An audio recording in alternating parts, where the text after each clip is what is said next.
மந்தையின் முன் நடக்கும் கடாக்கள் அப்படிங்கிற ஒரு தலைப்பின் கீழாக கர்த்தருடைய சத்தியங்களை உங்களோடு கூட நான் பகிர்ந்து கொள்ள இருக்கிறேன். மந்தையின் முன் நடக்கும் கடாக்கள். இந்த செய்திக்கு ஆதாரமாக நான் எடுத்துக்கொண்ட வசனம் எரேமியாவின் புஸ்தகம் 50வது அதிகாரம் 8வது வசனத்தை உங்களுக்காக நான் வாசிக்கிறேன். எரேமியா 50வது அதிகாரம் 8வது வசனத்தை யாவரும் எடுத்துக்கொள்ளலாம். எரேமியாவின் புஸ்தகம் 50வது அதிகாரம் 8வது வசனத்தை நாம் எடுத்துக்கொள்ளலாம். பாபிலோனின் நடுவில் இருந்து ஓடி கல்தேயரின் தேசத்தை விட்டு புறப்பட்டு மந்தையின் முன்னடக்கும் கடாக்களை போல் இருங்கள் என்று இங்கு வாசிக்க கேட்கிறோம். இங்கு பயன்படுத்தப்பட்டிருக்கிற 3 பதங்களை கவனித்து பாருங்கள். பாபிலோன், கல்தேயர், இன்னொன்னு கடாக்கள். இந்த 3 பதங்களை கொஞ்சம் கவனித்து பாருங்கள். இங்க வேதம் எதை அழுத்தம் கொடுக்குறேன்னு சொன்ன பாபிலோன், கல்தேயர்கள்லாம் ஒரே கூட்டத்தான் தான். ஏன்னா பாபிலோனியர்களை தான் இன்னொரு விதத்துல சொல்லுவாங்க கல்தேயர்கள் என்று சொல்லி. பாபிலோன் தேசத்தார் கல்தேயர்கள் என்று சொல்லி அறியப்பட்டிருக்கிறார்கள். ஆனா இப்படிப்பட்ட ஒரு கூட்டம் இங்க ஒரு பக்கத்துல இருக்கு. இன்னொரு பகுதியில மந்தையின் முன் நடக்கும் கடாக்கள் அப்படிங்கிற இன்னொரு காட்சி காண்பிக்கப்பட்டிருக்கிறது. இந்த ஒட்டுமொத்த பைபிளை நீங்க வாசிச்சு பாருங்க. 2 விதமான வெளிச்சத்தை, 2 விதமான சாயலை காண்பித்து கொடுத்து கொண்டே இருக்கும். ஒன்று மாம்சத்தின் சாயல், இன்னொன்று ஆவின்படி நடக்கிற சாயல். ஒன்று மாம்சம், இன்னொன்று சபை. ஒன்று உலகம், இன்னொன்று சபை. ஒன்று மாம்சத்தின்படி ஜீவிப்பது, இன்னொன்று ஆவின்படி ஜீவிப்பது. இங்கேயும் எரேமியா தீர்க்கதரிசிக்கு தேவனால் வெளிப்படுத்தப்பட்ட சத்திய வார்த்தைகளை கவனியுங்கள். ஒன்று என்ன? பாபிலோனியர் என்று சொல்லப்படுகிற கல்தேயர், கல்தேயரின் தேசம் பாபிலோன் தேசம். இது அருவருக்கப்பட்ட ஒரு தேசம், அருவருப்புகளால் நிறையப்பட்ட ஒரு தேசம். இன்னொரு பகுதியை பாருங்க, மந்தை அப்படின்னு சொல்லப்பட்டிருக்கு. அதாவது மந்தையின் முன் நடக்கும் கடாக்கள். இந்த 2 கூட்டத்தை கவனிக்கும் போது ஒன்று உலகத்தை குறிகி, இன்னொன்று தேவனுடைய சபையை குறிகி. இந்த வெளிப்பாடு கர்த்தருடைய சபைக்கு தேவை. இது எப்படி சொல்றீங்க அப்படின்னு கேட்கும் போது, இது எந்த காலகட்டத்தில் எதற்காக சொல்லப்பட்டது என்று சொன்னால், 70 வருஷ சிறைப்பிடிப்பு, 70 வருஷ சிறைப்பிடிப்பு என்று பாபிலோனிய சிறைப்பிடிப்பு குறித்து நாம் அறிந்திருக்கிறோம். ஏனென்றால் பாபிலோனின் ராஜாவாகிய நேபுகாத்நேச்சார் யூதாவிலே அநேகரை சிறைப்பிடித்துக் கொண்டு போனான் என்கிற காட்சியை 2 ராஜாக்களின் புஸ்தகம் 24 கடைசி அதிகாரங்களில் நாம் வாசிக்கும் போது நாம் விளங்கிக் கொள்ள முடியும். அல்லது 2 நாளாகமத்தின் புஸ்தகம் கடைசி பகுதியில் வாசிக்கும் போதும் அதை குறித்த சத்தியங்களை விளங்கிக் கொள்ள முடியும். ஆக பாபிலோனின் ராஜாவாகிய நேபுகாத்நேச்சார் யூதாவிலே அநேகரை சிறைப்பிடித்துக் கொண்டு போகிறான். அந்த சிறைப்பிடிப்பை குறித்து எரேமியா 25வது அதிகாரம், எரேமியா 25வது அதிகாரம் 11 மற்றும் 12 ஆகிய வசனங்களை வாசிக்கும் போது எத்தனை வருஷ சிறைப்பிடிப்பா? 70 வருஷ சிறைப்பிடிப்பு. மறந்துடக்கூடாது. பாபிலோனிய சிறைப்பிடிப்பானது 70 வருஷம் இருந்தது. அந்த 70 வருஷமும் இஸ்ரவேல், அந்த யூதா ஜனமானது அங்கே பாபிலோனிலே குடியிருந்தது. அந்த 70 வருஷத்தின் முடிவுல தான் கர்த்தர் எரேமியா தீர்க்கதரிசியை கொண்டு சொல்லியிருந்த வார்த்தையின்படி யூதாவை கர்த்தர் விடுவித்தார். அது விடுவிக்கப்பட்டு தன் சொந்த தேசத்திலே கர்த்தருக்கென்று மகிமையான ஆலயத்தை கட்டி எழுப்பினது. ஆக நீங்க கவனிக்கும் போது இங்க ஆண்டவர் வெளிப்படுத்துற அருமையான சத்தியம் உண்டு. எரேமியா 50வது அதிகாரம் 8ஆம் வசனத்துல அருமையான சத்தியத்தை வெளிப்படுத்துகிறார். ஒன்று பாபிலோன், இன்னொன்று இஸ்ரவேல் தேசம். அதான் அந்த மந்தை என்று சொல்லப்பட்டிருக்கிறது.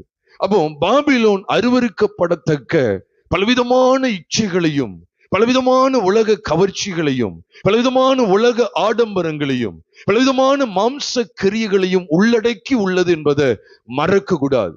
பாபிலோனை இன்னொரு விதத்துல சொன்னா அது இன்னொரு அர்த்தத்துக்காக காண்பிக்கப்பட்டது. நமக்கு எல்லாருக்கும் தெரியும். வெளிப்படுத்தல் 17 மற்றும் 18 ஆகிய 2 அதிகாரங்களை நாம் பார்க்கும்போது பாபிலோனை நம்பி சோரம் போன அல்லது மோசம் போன பல வர்த்தகரை குறித்து, பல தொழில் அதிபர்களை குறித்து, பலவிதமான ஜனங்களை குறித்து அங்கு சொல்லப்பட்டிருக்கிறது. ஆனா அந்த பாபிலோன் சொல்லும் போது அங்கே ஒரு ஸ்திரீக்கு அடையாளமாய் வெளிப்படுத்தப்பட்டிருக்கிறது. இதெல்லாம் நீங்க சத்தியத்தை நீங்க படிக்கும் போது தெளிவா அறிந்து கொள்ளலாம். வெளிப்படுத்தல் 17 மற்றும் 18 ஆகிய 2 அதிகாரங்களை வீட்டில் அமர்ந்து நீங்க தியானித்து பாருங்க. அவள் எப்படிப்பட்டவள், பாபிலோன் என்று சொல்லப்பட்ட அந்த ஸ்திரீ எப்படிப்பட்டவள், அவளுடைய தன்மை எப்படிப்பட்டது, அவள் எவ்விதமாய் நடந்து கொள்வாள், அவள் யாரெல்லாம் தன் பக்கமாய் இழுத்து கொண்டிருக்கிறாள், அவளோடு சமரசம் பண்ணி அவளோடு இணைந்த பல மனிதர்கள் எவ்விதமான சேதத்தை அனுபவித்தார்கள் அப்படிங்கிற காரியங்கள் எல்லாம் நாம் படிக்க முடியும் வெளிப்படுத்தல் 17 மற்றும் 18வது அதிகாரங்கள்ல. அதனாலதான் அந்த ஸ்திரியை குறித்து பேசுகிற அந்த பகுதிகளில் ஒரு சத்தம் தொனிக்கிறது, என் ஜனங்களே நீங்கள் அவளை விட்டு வெளியே வாருங்கள் அப்படின்னு சொல்லி வேதம் சொல்லுது. அப்ப அவள் யார் அப்படின்னு சொல்லி அங்க பார்த்தா சகலவிதமான அருவருப்புகளுக்கும் அவள் வேசித்தனங்களுக்கும் தாய் அப்படின்னு சொல்லி அங்க எழுதப்பட்டிருக்கு. பாபிலோன் பேய்களுடைய குடியிருப்பு அங்க எழுதப்பட்டிருக்கா இல்லையா? பாருங்களேன், எல்லாரும் ஆச்சரியப்படுகிற அளவுக்கு அங்கே அது தமிழ்ல சொல்லுவாங்க, அது கொட்டை எழுத்துல எழுதப்பட்டிருக்கு அப்படின்னு சொல்லி சொல்லுவாங்க. அப்படின்னா அது எவ்வளவு ஒரு போல்டா, எவ்வளவு அழுத்தமா அங்க எழுதப்பட்டிருக்கிறது. எடுக்கலாம். வெளிப்படுத்தல் 17வது அதிகாரம் 5வது வசனத்தை நாம் பார்க்கும்போது 4 மற்றும் 5 கூட நீங்க பார்க்கலாம். அந்த ஸ்திரீ இரத்தாம்பரமும் சிவப்பான ஆடையும் தரித்து பொன்னினாலும் ரத்தினங்களினாலும் முத்துக்களினாலும் சிங்காரிக்கப்பட்டு தன் வேசித்தனமாகிய அருவருப்புகளாலும் அசுத்தத்தாலும் நிறைந்த பொற்பாத்திரத்தை தன் கையிலே பிடித்திருந்தாள். மேலும் ரகசியம், மகா பாபிலோன் வேசிகளுக்கும் பூமியில் உள்ள அருவருப்புகளுக்கும் தாய் என்னும் நாமம் அவள் நெற்றியில் என்ன செஞ்சிருந்ததா? எழுதி இருந்தது. உடனே சொல்லுவோம், இது இன்னொரு பாபிலோன். ஆமா, பாபிலோன்கிற அந்த வெளிப்பாட்டை கவனிங்க. இதெல்லாம் இனி நடக்க போகிற காரியங்களாக காண்பிக்கப்பட்டிருந்தாலும் இந்த பாபிலோனுடைய காரியமே என்ன அப்படின்னா ரகசியம். மகா பாபிலோன் வேசிகளுக்கும் பூமியில் உள்ள அருவருப்புகளுக்கும் யாருதான்? தாய் அப்படின்னு சொல்லி சொல்லப்பட்டிருக்கு. Babylon is the mother. It's the mother of all kinds of abominations in the world அப்படின்னு நம்ம சொல்ல முடியும். அப்போ இந்த உலகத்தில் உள்ள எல்லா அருவருப்புகளுக்கும் தாய் தான் யாரு தெரியுமா? பாபிலோன். அப்ப நீங்க ஞாபகம் வச்சுக்கங்க, இந்த உலகத்தின் பால் நாம் ஈர்க்கப்பட்டு இந்த உலகத்தின் ஆடம்பரங்கள், இச்சைகள் அல்லது மாம்சத்தின் கிரியைகளுக்கு இடம் கொடுத்து நாம் தேவனை விட்டு விலகுவோமேயானால் இந்த பாபிலோன் என்கிற ஸ்திரீ நம்மை பிடித்து கொண்டிருக்கிறாள் அப்படிங்கிற அர்த்தமாகும். இதான் ஆவிக்குரிய வெளிச்சத்தில் அறியணும். ஆவிக்குரிய அர்த்தத்தில் நம்ம விளங்கிக் கொள்ளணும். ஒருவேளை நம்ம பயன்படுத்துகிற மொபைல் போனை நம்ம தவறுதலாகவும் பயன்படுத்த முடியும், சரியாகவும் பயன்படுத்த முடியும். உண்மைதானே? எப்படி நம்ம வீட்டுல காய்கறி வெட்டுறதுக்கும் கத்தியை பயன்படுத்துகிறோம், அதே சமயத்துல யாரையாவது காயப்படுத்துறதுக்கும் கத்தியை பயன்படுத்த முடியும். அப்போ ஒரே பொருள் தான், அது 2 விதமான பயன்பாட்டுக்கு உபயோகப்படுத்த முடியும்.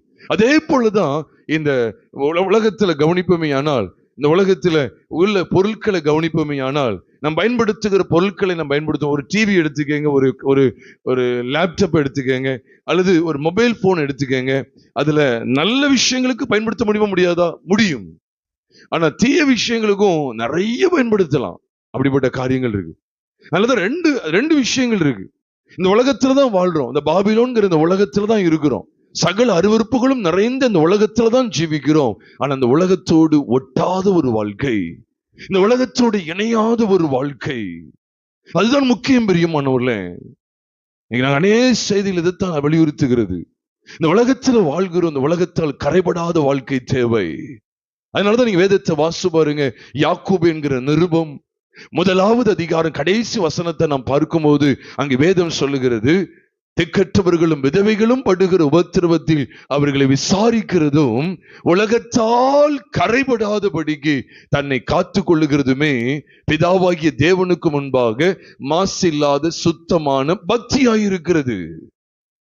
2 விஷயங்களை சொல்றாரு. கஷ்டப்பட்டவங்களுக்கு உதவி செய்யறது, அவங்க படுகிற உபத்திரவத்தை அவங்க விசாரிக்கிறது. இன்னொரு முக்கியமானது நான் கவனிக்க வேண்டியது, தனிப்பட்ட முறையில் என்ன கவனிக்க வேண்டியது. திக்கற்றவர்களும் விதவைகளும் படுகிற உபத்திரவத்தில் அவர்களை விசாரிக்கிறது சொல்லும் போது அது எனக்கு வெளியில நான் ஜனங்கள் மத்தியில் அன்பை வெளிப்படுத்துவது, அக்கறையை வெளிப்படுத்துவது, கரிசனையை வெளிப்படுத்துவது. இப்ப என்ன தனிப்பட்ட வாழ்க்கை குறித்து பேசும்போது சொல்றாரு, உலகத்தால் கரைபடாதபடிக்கு தன்னை காத்து கொள்ளுகிறதுமே பிதாவாகிய தேவனுக்கு முன்பாக சுத்தமான மாசில்லாத சுத்தமான பக்தியா இருக்கிறது. உலகத்தால் கரைபடாது. அப்போ நீ படிக்கிற இந்த வசனத்துல பாபிலோனால் கரைபடாதபடிக்கு, அப்ப எரேமியா காலத்துல தேவன் இந்த சத்தியத்தை வெளிப்படுத்தினுடைய நோக்கம் என்ன தெரியுமா? பின்னணியை நான் சுருக்கமாய் சொல்லுகிறேன்.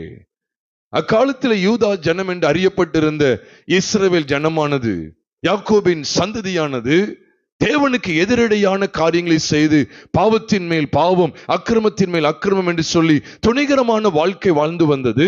அப்படிப்பட்ட ஜனத்தை தேவன் கடிந்து கொண்டார். தம்முடைய தீர்க்கதரிசிகள் மூலமாய் கடிந்து கொண்டே வந்தார். ஒரு காலகட்டத்தில் அவர்கள் திருந்தின பாடில்லை, அவர்கள் சீர்பட்ட பாடில்லை. கடைசியாக ஆண்டவர் பாபிலோன் ராஜாவாகிய நேபுகாத்நேச்சாருடைய கையிலே இஸ்ரவேல், இந்த யூதா என்று சொல்லப்படுகிற யாக்கோபின் சந்ததியை ஒப்பு கொடுக்க தீர்மானித்தார். அவனும் வந்து சிறைபிடித்து கொண்டு போகிறான். அந்த சிறைபிடிப்பு ஏறக்குறைய 70 வருஷம் என்று சொல்லப்பட்டிருக்கு. ஆண்டுடைய உன்னதமான நோக்கம் என்ன தெரியுமா? பாபிலோன்ல இருந்து தம்முடைய ஜனத்தை விடுவித்து தமக்கென்று மகிமையான ஆலயத்தை கட்டி அதிலே வாசம் பண்ணி அதிலே அவர் தேவனோடு உள்ள உறவிலே ஒவ்வொரு நாளும் நடக்க வேண்டும் என்கிறதை தேவன் வாஞ்சித்தார். நன்றாக கவனியுங்கள். இந்த சத்தியங்களை நாம் படிக்கிறோமே. அப்ப அதனாலதான் அங்க எரேமியா மூலம் ஆண்டு வெளிப்படுத்தினார். எரேமியா 50வது அதிகாரம் 8ஆம் வசனத்துக்கு மீண்டும் திரும்புவோம். அது அந்த செய்திக்கு ஆதாரமாக நான் எடுத்துக்கொண்டேன்.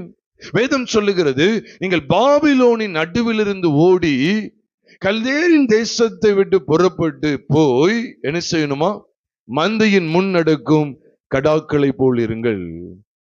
அப்ப ஆண்டவர் என்ன வெளிச்சத்தை தருகிறார் என்று சொன்னால், மந்தையின் முன் நடக்கிற கடாக்கள் சபை, உத்தமமான சபை. நான் இன்னும் விலாவரி உங்களோடு பகிர்ந்து கொள்வேன், நீங்க நல்லா கவனித்துக் கொள்ளுங்க. அப்ப இங்க என்னதான் வெளிச்சத்தை தர்றார்? சிறைபிடிப்புல இருக்கிறவர்கள் நிச்சயமாகவே மந்தையின் முன் நடக்கும் கடாக்களை இருக்க முடியாது. சிறைபிடிப்புல இருக்கிறவங்களால முடியாது. அதனாலதான் அங்க சொல்றாரு பாருங்க, பாபிலோன் நடுவில் இருந்து என்ன செய்யணுமா? ஓட வேண்டியது இருக்கு. தேவனுடைய சபை என்ன செய்ய வேண்டியது இருக்குன்னா, உலகத்தின் ஆசாபாசங்களை விட்டு என்ன செய்ய வேண்டியது இருக்கு? ஓடி நம்மளை காத்துக்கொள்ள வேண்டும். உலகத்தின் பால் ஈர்க்கப்படக்கூடாது. நீங்க சொல்ற மாதிரி நம்ம கொஞ்சம் பேர அந்த சத்தியங்களை கேட்டாலும் இந்த சத்தியத்துக்கு உண்மையும் உத்தமமானவர்களை காணப்படும், நன்றி உள்ளவர்களை காணப்பட வேண்டும். ஆண்டவர் வெளிப்படுத்தி தருகிற சத்தியங்களுக்கு நாம் உண்மை உள்ளவர்களாக இருக்க வேண்டும். பாபிலோன் நடுவிலிருந்து ஓடி, இப்ப பாபிலோன் நடுவிலிருந்து சொல்லும் போது அப்ப யோசிச்சு பாருங்க, பாபிலோன் நடுவுல தான் சபை இருக்கு. சுத்தி பாபிலோன், அந்த நடுவுல தான் அங்க சபை இருக்கு. சபையாகிய யாக்கோபின் சந்ததிக்கு தான் பேசிட்டு இருக்கிறாரு. அப்ப இன்னைக்கு நம்ம எதை வெளிப்படுத்துதுன்னா, நாமும் இந்த உலகத்துக்கு மத்தியில தான் இருக்கிறோம். நீங்க வேதத்துல வாசிச்சு பாருங்க, அதுக்கெல்லாம் வசன ஆதாரம் சொல்றேன். நீங்க பிலிப்பியர் 2வது அதிகாரத்துக்கு வரும்போது ஒரு கையில நீங்க எரேமியா வைத்துக் கொள்ளுங்க. பிலிப்பியர் 2வது அதிகாரம் நான் தொடர்ந்து 13, 14 ஆகிய 15 ஆகிய வசனங்களை நாம் தொடர்ந்து படிக்கும் போது அங்கே சொல்லப்பட்டிருக்கு, கோணலும் மாறுபாடுமான சந்ததியின் நடுவிலே. எவ்வளவு அழகா இருக்கு பாத்தீங்களா? பிலிப்பியர் 2வது அதிகாரம் 15ஆம் வசனத்தை பார்க்கும்போது, கோணலும் மாறுபாடுமான சந்ததியின் நடுவில் தான் சபை இருக்கு. ஆனா எப்படி நடக்கணுமா? குற்றமற்றவர்களும் கபடற்றவர்களும் தேவனுடைய மாசற்ற பிள்ளைகளுமாய் இருக்கும்படிக்கு எல்லாவற்றையும் முறுமுறுப்பு இல்லாமலும் தர்க்கைப்பில்லாமலும் செய்யுங்கள். அப்ப நம்ம எங்கதான் இருக்கும் பைபிள் சொல்லுது? கோணலும் மாறுபாடுமான சந்ததியின் நடுவிலே. அதுக்கு நடுவுல தான் சபை இருக்கு. ஆனா மந்தையின் முன் நடக்கிற கடாக்களை போல இருக்கணும். அன்னைக்கு எழுத்தின்படி பாபிலோனை விட்டு ஓடி அப்படின்னு இருக்கு. இன்னைக்கு அப்படி கிடையாது. இன்னைக்கு அங்க எங்க ஓட முடியும் சொல்லுங்க? இந்த உலகங்கிற பாபிலோனை விட்டு எங்க ஓட போறோம்? கடலுக்குள்ளேயே போய் வாழ முடியும் சொல்லுங்க? கடலுக்குள்ள போக முடியுமா? முடியாது.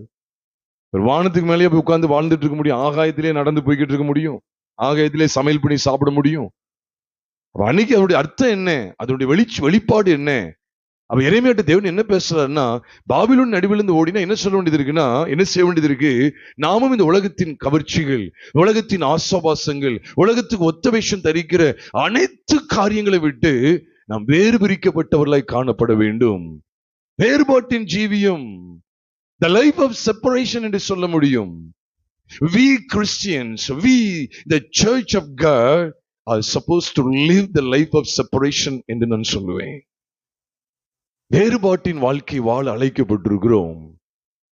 இந்த உலகத்துக்கு ஒத்த வேஷம் தரிக்கிறது அழகா பைபிள் சொல்லுது. பாபிலோனின் நடுவிலிருந்து ஓடி கல்தேரின் தேசத்தை விட்டு புறப்பட்டு போய் மந்தையின் முன் நடக்கும் கடாக்களை போல இருங்கள். மந்தையை குறித்த வெளிப்பாடு எங்கதான் வருதுன்னா, பாபிலோனை துண்டிக்கிற ஜனத்தினிடத்தில் வெளிப்படுகிறது. நீ மந்தை சொல்ல, மந்தைங்கிற சபைக்கு அடையாளம். ஏன்னா மந்தைங்கிறது ஆடுகள் எல்லாம் சேர்ந்திருக்கு. ஆடுகள், ஆட்டு கடாக்கள் எல்லாம் சேர்ந்தது. உண்மைதானே? இதான் இயேசுவன்னு சொன்னார், நானே வாசல், என் வழியே ஒருவன் உட்பிரவேசித்தால் அவன் ரட்சிக்கப்படுவான், அவன் உள்ளும் புறம்பும் சென்று மேய்ச்சலை கண்டடைவான் என்று சொன்னது மாத்திரம் இல்ல, நானே நல்ல மேய்ப்பன், நல்ல மேய்ப்பன் இந்த நாடுகளுக்காக ஜீவனை கொடுக்கிறான், திருடன் திருடவும் கொல்லவும் அழிக்கும் வருகிறான் என்று வேறொன்றுக்கும் வரான், நானோ அவைகளுக்கு ஜீவன் உண்டாயிருக்கும், அது பரிபூர்ணப்படும் வந்தேன், நானே நல்ல மேய்ப்பன். நல்ல மேய்ப்பன் இந்த நாடுகளுக்கு ஜீவனை கொடுக்கிறான். இவ்விதமாய் யோவான் 10வது அதிகாரம் 9, 10, 11 ஆகிய 3 வசனங்களை வாசிக்கிறோம். அவ ஆடுகள் என்று சொல்லும் போது அவ கர்த்தர் நம்முடைய மேய்ப்பராய் இருக்கிறார். அதான் சங்கீதக்காரர் சொல்ற சங்கீதம் 23:1 கர்த்தர் என் மேய்ப்பராய் இருக்கிறார், நான் தாழ்ச்சியடையேன் என்று எழுதப்பட்டிருக்கு. அவ இங்கேயும் வேதம் என்ன சொல்றது? மந்தையை குறித்து பேசுகிறார். முதல்ல மாயாபுரி சந்தை குறித்து பேசுகிறார். அப்படிதான் நம்ம சொல்ல வேண்டியது இருக்கு. முதல்ல மாயாபுரி சந்தையை குறித்து பேசுகிறார். இப்பொழுது மனங்கவரும் சபையை குறித்து பேசுகிறார். மந்தை கர்த்தரால் ஈர்க்கப்பட்ட ஒரு சபை, கர்த்தரால் வழிநடத்தப்படுகிற சபை. இங்க எழுதப்பட்ட சத்தியங்களை தயவாய் கவனியுங்கள் பிரியமானவர்களே. பாபிலோனின் நடுவிலிருந்து ஓடிதான் இந்த மந்தையின் மேன்மையை அனுபவிக்க முடியும்.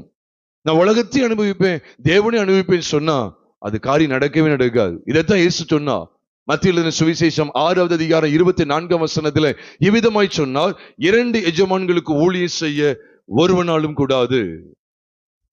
அது சொல்லிட்டுதான் சொல்றார். ஒன்று என்ன செய்வானா, ஒருவனை பற்றி கொண்டு மற்றவனை அசட்டை செய்வான், அல்லது ஒருவனை சிநேகித்து மற்றவனை பகைப்பான், அல்லது ஒருவனை பற்றி கொண்டு மற்றவனை அசட்டை செய்வான். உலக பொருளுக்கும் தேவனுக்கும் ஊழியம் செய்ய உங்களால் கூடாது. மத்தேயு 6வது அதிகாரம் 24வது வசனம். எவ்வளவு அழகா சொல்லியிருக்கு பாருங்க. அதான் குறிச்சு வச்சுக்கங்க. மத்தேயு 6வது அதிகாரம் 24வது வசனத்துல சொல்றாரு, உலக பொருளுக்கும் தேவனுக்கும் ஊழியம் செய்ய ஒருவன் உங்களால் கூடாதுன்னு சொல்றாரு. அப்ப நான் மைண்ட்ல நிறுத்திக் கொள்ளணும். அதான் சொல்லுவோம், கூழுக்கு ஆசை மீசைக்கு ஆசைன்னு சொல்லுவாங்க. அதே போல இந்த உலகமும் எனக்கு வேணும், ஆண்டவரும் வேணும் அப்படின்னா அது கிறிஸ்துவ வாழ்க்கை அல்ல. நீ பெரும்பாலான கிறிஸ்துவ வாழ்க்கை பாருங்க, கடமைக்கு சர்ச்சுக்கு போயிட்டு வந்துடணும். ஆனா மற்ற நேரம் ஃபுல்லா என்ன தெரியுமா? உலக ஆசாபாசங்கள் தான். காருக்கு மேல கார் வாங்கிடணும், வீட்டுக்கு மேல வீடு கட்டிடணும், இடத்துக்கு மேல இடம், பணத்துக்கு மேல பணம், நகைக்கு மேல நகை, ஆஸ்திக்கு மேல ஆஸ்தி. நீ பாருங்க, சபைக்கு போயிட்டு வந்துடணும், அவ்வளவுதான். ஞாயிற்றுக்கிழமை சர்ச்சுக்கு போயிட்டு வந்துடணும். ஆனா இருதயத்துல மைண்ட்ல ஃபுல்லா என்ன தெரியுமா? உலக ஆசை, பண ஆசை, பொருளாசை. வேதத்தை வாசு பாருங்க. எபிரேயர் 13வது அதிகாரம் 5ஆம் வசனத்துல போட்டிருக்கு. எபிரேயர் 13:5 உன்னிப்பா கவனிச்சு பாருங்க. நீங்கள் பண ஆசை இல்லாதவர்களாய் நடந்து உங்களுக்கு இருக்கிறவைகள் போதும் என்று எண்ணுங்கள், நான் உன்னை விட்டு விலகுவதும் இல்லை, உன்னை கைவிடுவதும் இல்லை என்று அவர் சொல்லி இருக்கிறாரே. இருக்குதா இல்லையா? நீ தாராளம் பார்க்கலாம். எப்பதான் அந்த வாக்குத்தத்தம் நமக்கு நிறைவேறுமா? எப்பதான் அந்த வார்த்தையில பற்றி கொண்டு நடக்க முடியுமா? நான் உன்னை விட்டு விலகுவதும் இல்லை, உன்னை கைவிடுவதும் இல்லைன்னு சொல்லி ஆண்டு வாக்கு பண்ணி இருக்கிறது ஆண்டு எப்ப நினைவுபடுத்துறாரு பாருங்க. நீங்கள் பண ஆசை இல்லாதவர்களாய் நடந்து உங்களுக்கு இருக்கிறவைகள் சத்தமா சொல்லுங்க போதும் என்று எண்ணுங்கள், நான் உன்னை விட்டு விலகுவதும் இல்லை, உன்னை கைவிடுவதும் இல்லைன்னு சொல்றேன். நீ போதுங்கிற அந்த மனநிலைய கிறிஸ்தவ வட்டாரத்துல பார்க்கவே முடியல. நான் உலகத்தை பத்தி பேச வேண்டிய அவசியம் இல்லை, என்னுடைய சபையை குறித்து பேசுகிறேன். நீ போதும்ங்கிற மனநிலையே இல்லை. யாராவது சபைக்கு போறவங்ககிட்ட நீங்க கேட்டு பாருங்க, எத்தனை ஆராதிக்கீங்க, ஆண்டு உங்களுக்கு ஒரு 5 கார் தந்திருக்கிறாரு, போதுமா அப்படின்னு கேட்டா, எனக்கு இன்னும் 5 கார் எனக்கு வேணும் அப்படின்னு சொல்லுவாங்க. இன்னும் எனக்கு வேணும். உங்களுக்கு 10 வீடு தந்து வாடகைக்கு விட்டுருக்கு, வாடகைக்கெல்லாம் கொடுத்துருக்கீங்க 10 வீடு, போதுமா கேட்டா இல்ல, என்னோட எண்ணங்கள் இருக்கு, இன்னொரு 5 வீடு இடம் வாங்கி இன்னொரு 5 வீடு கட்டி வாடகைக்கு விட்டுற மாட்டேன்னா. நீ மனுஷனுடைய இருதயங்களை பாருங்க. இந்த உலகத்தின் பாலையே அடிச்சுக்கிட்டு இருக்கு, இந்த உலகத்தின் மேலேயே இருக்கு. ஆனா பைபிள் சொல்லுது, பாபிலோனை விட்டு, பாபிலோன் நடுவிலிருந்து ஓடி கல்தேரின் தேசத்தை விட்டு புறப்பட்டு போகிறவங்க தான் அந்த மந்தையின் மேன்மையை அனுபவிப்பார்கள். பிரியமானவர்களே, இல்ல மந்தைங்கிற சொல்லே கிடையாது. பிரியமான சகோதர சகோதரி, வஞ்சிக்கப்படாதிருங்கள். எனக்கு உலகமும் வேணும், உலக பொருளும் எனக்கு எஜமான், தேவனே எஜமான். நீங்க கவனிச்சு பாருங்க, அப்படிதான் சொல்ல முடியுமா? மத்தேயு 6வது அதிகாரம் 24ஆம் வசனத்துல 2 எஜமான்கள் சொல்லி முதல் பகுதியில் சொல்றாரு. அந்த 2 எஜமான்கள் யாருன்னு சொல்லி கீழே சொல்லிட்டாரு. உலக பொருள், இன்னொன்று தேவன். ஒரு எஜமான் உலக பொருள், இன்னொரு எஜமான் தேவன்.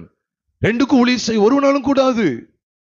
ஒருவனை பகைத்து மற்றவனை சிநேகிப்பான், அல்லது ஒருவனை பற்றி கொண்டு மற்றவனை அசட்டை பண்ணுவான். உலக பொருளுக்கும் தேவனுக்கும் ஊழியம் செய்ய உங்களால் கூடாது. எவ்வளவு ஜாக்கிரதை அந்த பூமியில வாழ வேண்டியது இருக்கு. இந்த உலகத்துலதான் இருந்தாலும் இந்த உலகத்தோடு ஒட்டாத ஒரு வாழ்க்கை வாழ வேண்டும். பிரியமானவர்களே, இங்க விசேஷித்து சொல்லப்படுகிற ஒரு சத்தியம் உண்டு. அது என்ன தெரியுமா? மந்தையின் முன்னடக்கும் கடாக்கள். என்னையா அப்ப மந்தையில கடாக்கள் மட்டும்தான் இருக்காங்க கேட்டா, இல்ல பிரியமானவர்களே, ஆட்டுக்குட்டிகளையும் தாண்டி கடாக்களுங்கிற ஒரு மகிமையான அனுபவத்திற்கு உங்களை என்னை நடத்த வாஞ்சுகிறா. ஆட்டுக்குட்டிகள் அப்படிங்கிறது என்ன? இப்ப நீங்க வேதத்துல கவனிச்சீங்கன்னா, அதாவது மந்தையில ஆட்டுக்குட்டிகளும் இருக்கு, கடாக்கள் இருக்கும். அப்படித்தானே? ரெண்டுமே இருக்கும். இப்ப ஆட்டுக்குட்டிகளுடைய சுபாவத்தை கடாக்கள் சுபாவத்தையும் பாருங்க. இப்ப ஆட்டுக்குட்டிகள் எப்படி இருக்குன்னா சாதுவா இருக்கும், நான் இல்லைன்னு சொல்லல. ஆனா எளிதில பிடிபட்டுரும். நீங்க ஆட்டுக்குட்டிகளை யாராவது பிடிக்க நினைச்சா என்ன செஞ்சிடலாம்? ஈஸியா பிடிச்சிடலாம்.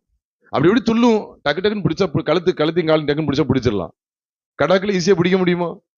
கடாக்களை ஈஸியா பிடிக்க முடியாது. நீ நிறைய கிறிஸ்தவ வட்டாரத்தை கவனிங்க, தயவுசெய்து நல்லா கவனிங்கன்னா, ஆண்டவர் எழுதியிருக்க அந்த சத்திய வார்த்தைகளை அதிகமா ஆழமா தியானிக்கணும். நீ நிறைய பேர் பாருங்க, உறுதி இல்லாத ஆத்துமாக்கள் இருக்காங்க. தீமோத்தேயுக்கு சொல்லும்போது சொல்றாரு, உறுதி இல்லாத ஆத்துமாக்களை தந்திரமா பிடிச்சிருக்காங்களாம். ஈஸியா பிடிச்சிருவாங்க. உனக்கு கார் தானே வேணும், உனக்கு பணம் தானே வேணும், பங்களா தானே வேணும், வா உனக்கு நான் இற போடுறேன், உனக்கு தீனி போடுறேன், உனக்கு வேண்டி உனக்கு பிரசங்கம் பண்றேன், நீ இந்த வார்த்தைகளை கேட்டு அப்படி உலக பிரகாரமான ஒரு வாழ்க்கை வாழ்ந்துரு, முடிவில் உன்னோடு சேர்ந்து நானும் நரகத்துக்கு வந்துருதேன். ஈஸியா பிடிச்சிருதான். நீங்க ஆட்டுக்குட்டிகளையும் கடாக்களையும் பாருங்க. பைபிள் என்ன சொல்லுதுன்னா, ஆட்டுக்குட்டிகள் அதுக்காக அற்பமா என்ன இல்ல, ஆட்டுக்குட்டிகளை என்ன செய்யணும், கடாக்களை போல ஒரு பலன் அதுக்கு வேணும். ஆனா பைபிள் என்ன சொல்லுது, மந்தையின் முன் நடக்கும் கடாக்களை போல இருங்கன்னு சொல்றாரு. கடாக்களை போல இருங்கள். நமக்கு ஒரு கேள்வி வந்துடும், அப்ப ஆட்டுக்குட்டிகளை போல இருக்க வேண்டாம்னு சொல்றாரு, அப்ப கடாக்கள் சொல்றாரு, அப்ப என்ன அர்த்தம்? ஆட்டுக்குட்டிகள் எளிதில் பிடிக்கப்பட்டுரும். ஆனா கடாக்கள் எளிதில் பிடிக்க முடியாது. நீங்க பிடிச்சு பாருங்க. நல்லா முன்னாடி கடாட்ட வந்தா ரொம்ப ஜாக்கிரதையா இருப்போம். ஆட்டுக்குட்டியை சும்மா தைரியம் யாரும் பிடிக்க போயிருவாங்க, சின்ன பிள்ளை கூட பிடிச்சிட்டு போயிடும். ஆனா கடாக்களை பெரிய ஆட்கள் முதற்கொண்டு என்ன செய்ய முடியும், பிடிக்க கஷ்டம். நீங்க பிடிச்சிங்க வச்சுக்கோங்களேன், நீங்க கழுத்து காலை பிடிக்கிறதுன்னா அது முட்டை தான் வரும். கொம்ப பிடிச்சீங்கன்னா உருவம், அப்படி பிடிக்க முடியாது. அப்படி முண்டிக்கிட்டு வரும், பிடிக்க முடியாது. நாடகம் அதை பிடிக்க முடியாது, பனாசு அதை பிடிக்க முடியாது, உலகத்தின் ஆடம்பரங்கள் அதை பிடிக்க முடியாது. சத்தியத்தை விளங்கிக் கொள்றீங்களா? பாபிலோனால் என்ன செய்ய முடியாது, அந்த கடாக்கள் பிடிக்கப்பட முடியாது. அதனாலதான் அவர் சொல்றாரு, மந்தையின் முன் நடக்கும் கடாக்கள். இது ஒரு முன்மாதிரியான வாழ்க்கை. மந்தைக்கு முன்னால நடக்கக்கூடிய கடாக்கள், லீட் பண்றவங்க, நம்மளை பார்த்து மற்றவங்க அதை மனம் திரும்பணும். அப்படிப்பட்ட ஒரு சாட்சி உள்ள ஒரு வாழ்க்கை. இந்த காட்டுக்குட்டிகள் கடாக்கள் என்னைய வித்தியாசப்படுத்துறீங்க, எல்லாமே ஒரு தோட்டத்துல ஒண்ணு தானே, எல்லாத்தையும் ஒன்னா போட்டு முடிச்சிட வேண்டியதானே சொல்லி அப்படி சொல்ல முடியாது. நான் கேட்கிற, மலைகளும் குன்றுகளும் ஒன்னா? எல்லாதான் மலைகள்னு சொல்லிட்டு போயிருப்பாரு எல்லாத்துக்கும் சேர்த்து. மலைகள் ரொம்ப பெருசா இருக்கும், குன்றுகளும் ஒரு விதமா மலைகள் போல தெரிஞ்சாலும் குன்றுகளா இருக்கும். அதான் நீங்க பைபிள்ல வாசிச்சு பார்த்தீங்கன்னா, சங்கீதம் 114வது சங்கீதம் 4வது வசனத்தையும் 6வது வசனத்தையும் பார்த்தா பைபிள் சொல்லுது, மலைகள் எப்படி துள்ளுதான், மலைகள் ஆட்டு கடாக்களை போலவும் குன்றுகள் ஆட்டு குட்டிகளை போலவும் துள்ளினது அப்படின்னு சொல்லி வேதத்துல வாசிக்கிறோம். அப்ப மலைகள் சொல்லும் போது மிகப்பெரிய ஒரு இதை சொல்லும் போது பைபிள் ஆட்டுக்குட்டிகள் சொல்லல, ஆட்டு கடாக்கள் போட்டிருக்கு. நீங்க சங்கீதம் 114வது சங்கீதம் 114வது சங்கீதம் 4வது வசனத்தை பாத்தீங்கன்னா, மலைகள் ஆட்டு கடாக்களை போலவும் குன்றுகள் ஆட்டு குட்டிகளை போலவும் துள்ளினது. அதுக்கப்புறம் கேட்கார், மலைகளே நீங்கள் என்ன செய்யுங்க, கடாக்களை போல என்ன செய்றாங்க. அது கடாக்களுக்கு தான் மலைகள் சொல்லப்பட்டிருக்கு, ஆட்டுக்குட்டிகளுக்கு தான் குன்றுகள் காண்பிக்கப்பட்டிருக்கு. கொஞ்சம் கொஞ்சம் கொஞ்சம் குறைவு. குன்றுகளை தகர்த்தலாமா, மலைகளை தகர்க்கலாம் கேட்டா குன்றுகளை கொஞ்சம் தகர்க்கலாம். மலைகள் அதை விட கடினமா இருக்கும். நம்ம பிடித்து கொடுத்துட கூடாது. இயேசுவன் சொல்றாரு, யோவான் 14வது அதிகாரம் 30ஆம் வசனத்துல சொல்றாரு, இதோ உலகத்தின் அதிபதி வருகிறான், என்னிடத்தில் வருகிறான், அவனுக்கு என்னிடத்தில் ஒன்றுமில்லை. பிடி இல்ல, பிடி கொடுக்க முடியாது. ஒரு சின்ன இடத்துல கூட அந்த இடத்துல பிடி கொடுக்க முடியாது. ஒரு சிறிய பாவம் கூட, ஒரே ஒரு கோபம் பட்டுக்கிறேன் அப்படின்னு சொல்லி அந்த கோபம் கூட பிடிக்க முடியாது. கடாவை பிடிக்க முடியுமா சொல்லுங்க? எளிமையா அதை வச்சா சொல்ல வேண்டியிருக்கு. நம்ம வீடுகள்ல நம்ம தெருக்கள் எல்லாம் என்ன செய்யும், கடாக்கள் ஆடுகள்லாம் அப்படி இருக்கும். ஆடுகளை நீங்க பிடிக்க போனா கூட அது ஓடதான் செய்யும். ஈஸியா பிடிச்சிடலாம், சிலது ஓடதான் செய்யும். கடாக்கள் நீங்க பிடிக்க வந்தீங்கன்னு என்ன செய்யும், முட்டும், பிடிக்க முடியாது. அப்ப நம்மளை குறித்து எழுதப்படணும், இவங்களை நாடகத்தினால பிடிக்க முடியாது. சாத்தான் சொல்லணும், இவனை நாடகத்தினால பிடிக்க முடியாது. இந்த செல்வகுமார பணத்தை காமிச்சு பிடிக்க முடியாது. என்னை வச்சுதான் ஒரு உதாரணத்துக்கு சொல்ல வேண்டியது இருக்கு. அப்படி ஒரு வாழ்க்கை வாழணும்னு சொல்ல வர்றேன். அல்லது இந்த செல்வகுமாரா இவனை பணத்தை காமிச்சு அழகா பிடிச்சிடலாம், சிலங்கள ஆடுகளை பிடிக்கிற நினைச்சவங்க தெரியுமா, அப்படியே இறைய போட்டு போட்டு போட்டு அப்படி பிடிக்க பார்ப்பாங்க. நீங்க கடாக்களுக்கு இறை போட்டீங்கன்னா அது என்ன செய்யும் தெரியுமா, அப்படியே சாப்பிட்ட மாதிரி இருக்கும். நீங்க பிடிச்சிங்க வச்சுக்கோங்களேன், ஒரே குத்தலாம் குத்திரும், முட்டிரும். அதுதான் ஆட்கள் யார்கிட்ட அதிகம் விளையாட மாட்டாங்க, எதிர்த்து விளையாட மாட்டாங்க. காட்டுக்குட்டிகள்கிட்டயா இல்ல கடாக்கள்கிட்டயா? கடாக்கள்கிட்ட தான் விளையாட மாட்டாங்க. கடா ரொம்ப முரட்டு, பயங்கர ஸ்ட்ராங்கா இருக்கும், ஸ்ட்ரிக்டா இருக்கும். அது யாராவது கொஞ்சம் இது பண்ணா முட்டிரும். அப்படி நம்ம அப்படிப்பட்ட ஒரு பலன் உள்ளவங்களா இருக்கணும். பிரியமானவர்களே, பலன் உள்ளவங்களா இருக்கணும். கிறிஸ்துவ வாழ்க்கைங்கிறது பலத்தின் மேல் பலனடைகிற அனுபவம் என்பதாகத்தான் சங்கீதம் 84 வாசிக்கிறோம். பிரியமானவர்களே, பலத்தின் மேல் பலனடைகிறது தான் கிறிஸ்துவ வாழ்க்கை. சோர்ந்து போயிடக்கூடாது. சிலர் இப்படி சொல்லிடக்கூடாது, செல்வகுமாரா ஒரு சின்ன பிரச்சனை வந்தா கூட தோண்டு போய் உட்கார்ந்துருவான், அப்படி சொல்லிடக்கூடாது. ஐயோ ஒரு சின்ன கஷ்டம் வந்தா கூட என் விசுவாசமே டவுன் ஆயிரும், அப்படி சொல்லிடக்கூடாது. கடாக்களை போல தைரியம் உள்ளவர்களா இருக்கணும். ஆண்டவர் நியாய தீர்ப்புல கூட என்ன சொல்ல தெரியுமா, கடாக்களுக்குன்னு ஒரு நியாய தீர்ப்பு இருக்கு, ஆட்டுக்குட்டிக்குன்னு ஒரு நியாய தீர்ப்பு இருக்கு. எசேக்கியேல்ட்ட சொல்லும் போது சொல்றாரு, இதெல்லாம் நீங்க வீட்டுல போய் தியானிச்சு பாருங்க. எசேக்கியேல் 34வது அதிகாரம் 17வது வசனத்தை வாசிக்கும் போது, ஆட்டுக்கும் ஆட்டு கடாக்களுக்கும் ஆட்டு கடாவுக்கும் நான் நியாயம் தீர்ப்பேன்னு சொல்றாரு. என்ன தோட்டத்துல கிட்டத்தட்ட ஒண்ணு போலதானே இருக்கு, என்ன மூஞ்சி வாயெல்லாம் கிட்டத்தட்ட ஒண்ணு போலதானே இருக்கு அப்படின்னு சொல்லி ஆண்டவர் என்ன செஞ்சிருக்கலாம், ஆடுகளுக்கு நான் நியாயம் தீர்ப்பேன்னு சொல்லி முடிச்சிருக்கலாம்ல, அப்படியே போட்டிருக்கு. இல்ல, ஆட்டுக்கும் ஆட்டு கடாக்களுக்கு என்ன செய்வேன், நியாயம் தீர்ப்பேன்னு சொல்லி வித்தியாசப்படுத்துகிறத நான் நினைக்கிறேன். எசேக்கியேல் 34வது அதிகாரம் 17வது வசனத்துல வாசிக்கிறோம். பிரியமானவர்களே, கடாக்களுடைய சுபாவத்தை கவனிங்க. கடாக்கள் மேற்கொள்ளக்கூடியது. இந்த பாபிலோனை விட்டு வெளியே வந்துட்டோம். இப்போ நம்முடைய வாழ்க்கை எப்படி இருக்குன்னு சொல்லி ஆண்டவர் எதிர்பார்க்கிறார் தெரியுமா? கடாக்களை போல் இருங்கள். அந்த வார்த்தையை கவனிங்க பிரியமானவர்களே. மந்தையின் முன் நடக்கும் கடாக்கள் நம்ம தான் லீட் பண்ணணும். நீங்க நம்மளே நினைச்சிருக்க தெரியுமா, நம்ம மற்றவங்கள்ட்ட ஊழியக்காரன் ஜோம் பண்ண சொல்ல தப்பு கிடையாது, ஜோம் பண்ணிக்கங்கன்னு சொல்ல தவறே கிடையாது. ஊழியக்காரங்களும் சபையிட சொல்லியிருக்காங்க. பவுல் சொல்லியிருக்காரு, எங்களுக்காக வேண்டிக் கொள்ளுன்னு சொன்னாரு, சொல்லலையா? ஒருவருக்கா ஒருவர் ஜெபிக்கிறது தவறு இல்லை. ஆனா கடைசி வரைக்கும் நான் மற்றவங்களால மற்றவங்க எனக்காக ஜெபிக்கணும் அப்படிங்கிற இடத்துல நின்று கூடாது. நான் மற்றவங்களுக்கு ஜெபிச்சு தேவனுடைய நன்மைகளை அவங்க வாழ்க்கையில காண செய்ய வேண்டுமா வேண்டாமா? வேண்டாதா? நானே கடைசி வரைக்கும் தட்டுமாறி எந்திக்கிறவனா இருந்தா எப்படி இருக்கும்? நான் மோஸ்ட்லி சொல்றேன், கடாக்கள் கால் அப்படி சரிஞ்சு கீழே விழுந்த மாதிரி நான் பார்த்த மாதிரி இல்லை. ஆனா ஆட்டுக்குட்டிகளை பார்த்துருக்கிறேன், அப்படி துள்ளி போகும்போது டக்குன்னு கால் டக்குன்னு மடஞ்சி அப்படி விழுந்த மாதிரி இருக்கும். ஆனா கடாக்கள் பாத்தீங்கன்னா அப்படியே ஸ்ட்ராங்கா இருக்கும், பலன் உள்ளது. பிரியமானவர்களே, அதனாலதான் ஆண்டவர் வேறுபாடை காமிக்கும் போது கூட நீதிமொழிகளை சொல்லிக் கொடுப்பார். நான் நினைக்கிறேன் நீதிமொழிகள் 27வது அதிகாரம் 26ஆம் வசனம் நினைக்கிறேன், அதுல சொல்லப்பட்டிருக்கு, ஆட்டுக்குட்டிகள் உனக்கு வஸ்திரத்தையும் ஆட்டு கடாக்கள் இருக்கு பாருங்க, கடாக்கள் வயல் வாங்கத்தக்க கிரயத்தையும் உனக்கு கொடுக்குன்னு சொல்றாரு. அப்ப ஆட்டுக்குட்டிகள் எப்படி இருக்குதா, உனக்கு வஸ்திரத்தை தான் கொடுக்கு, ஆனா கடாக்கள் வயல் வாங்கத்தக்க கிரயத்தை கொடுக்குமா? இப்ப நான் உனக்கு கேட்கிறேன், ஒரு பெரிய வயல் இருக்கு, அந்த வயலை வாங்கக்கூடிய ஒரு பணத்தொகை அது பெருசா இல்ல ஒரு வஸ்திரம் பெருசா அப்படின்னு கேட்ட எப்படி இருக்கும்? போட்டிருக்க ஒரு துணிமணி பெருசா? அது ஒரு உதாரணத்துக்கு சொல்ல, நம்ம பாஷையில சொன்னா ஒரு துணிமணி போட்டிருக்க துணிமணி வச்சா ஒரு 2000 1000 கூட வாங்கிடுவாங்க, ஏன் 300 கூட வாங்குற அளவுக்கு இருக்கு. சரி, ஒரு உதாரணத்துக்கு 1000 2000 அந்த தொகை பெருசா? அப்படி இல்லைன்னா ஒரு பெரிய இடம் இருக்கு, அந்த இடத்தினுடைய தொகை பெருசா? பெரிய இடத்தினுடைய தொகை தான் பெருசு. அப்ப ஆண்டவர் வேறுபாடை காமிக்கிறாரு. அப்ப அதனுடைய வரத்து எப்படி இருக்கு பாருங்க, அதனால உண்டாகிற ஆதாயம் எப்படி இருக்கு, இதனால உண்டாகிற ஆதாயம் எப்படி இருக்கு பாருங்க. ஆட்டுக்குட்டிகளால அவனுக்கு என்னதான் பலன் அப்படின்னு கேட்டா, மேய்ப்பனுக்கு பலன்னா இப்ப உண்மையில இந்த இடத்துல நம்ம எப்படி பார்க்கணும், கர்த்தர் மேய்ப்பரா இருக்கிறா. அப்ப மேய்ப்பர் ஆகிய கர்த்தருக்கு ஆட்டுக்குட்டிகளால என்ன பலன்னா ஒரு வஸ்திரம், அது ஒரு சாதாரண ஒரு நிலைமையை குறிக்கி. ஆனா கடாக்கள் தான் வயல் வாங்கத்தக்க கிரயத்தை கொடுக்குன்னு. நீதிமொழிகள் 27 26 தானே வாப்பா, எடுத்துட்டீங்களா? 27 26 இருக்கு. பிரியமானவர்களே, நம்முடைய வாழ்க்கையை பாருங்க, வேறு பிரிக்கிறாரு பாருங்க. நீங்க சபை கூடி வருதலே ஒண்ணு சேர்க்க கஷ்டமா இருக்கு. சபை கூடி வருதலுக்கு ஆட்கள் அவ்வளவு ஒரு பேக் அடிச்ச மாதிரி இருந்ததுன்னா, பிறகு எப்படி மந்தையின் முன் நடக்கிற கடாக்கள் இருக்க முடியும்? பைபிள் சொல்லுது, மந்தையின் முன் நடக்கும் கடாக்கள். அது எந்த அடிப்படையில் தான் இந்த வெளிப்பாடு கிடைக்குன்னா, பாபிலோனை துண்டிக்கணும்.